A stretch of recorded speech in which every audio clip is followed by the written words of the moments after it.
name of this work is Scavenger. While searching for creative inspiration, I came across this character and his friend, and they were laying on the ground together. And as with so many of the sculptures I create today, my feeling was that there was more to the scene that wasn't present that could broaden the story into something much larger. Fantasy characters like this one tend to be an opportunistic scavenging lot.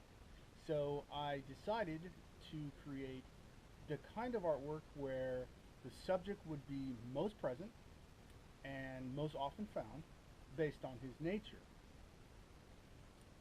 The scene depicts a fallen character ripe for the looting and a character that would be most obvious there to take advantage of that.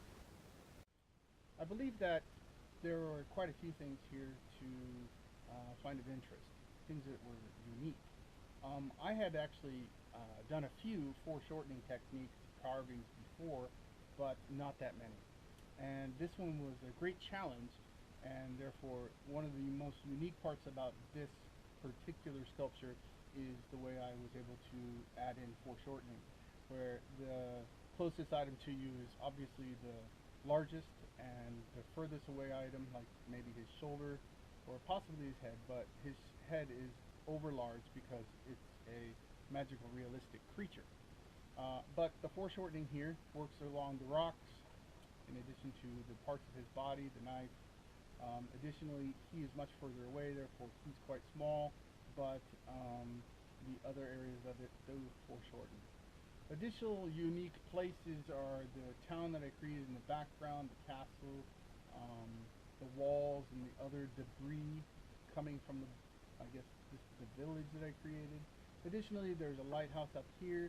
There's a number of different things. Finally, when compared to my other works, I think it's pretty consistent.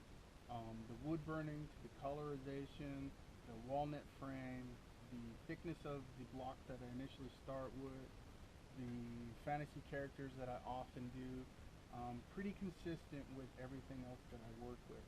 Subject matter may change from time to time, but generally on a 1 to 10, I think it's a pretty close 8 to 9 bit of consistency with everything I do. As a result, basically I call this Scavenger because this is how these creatures look to me.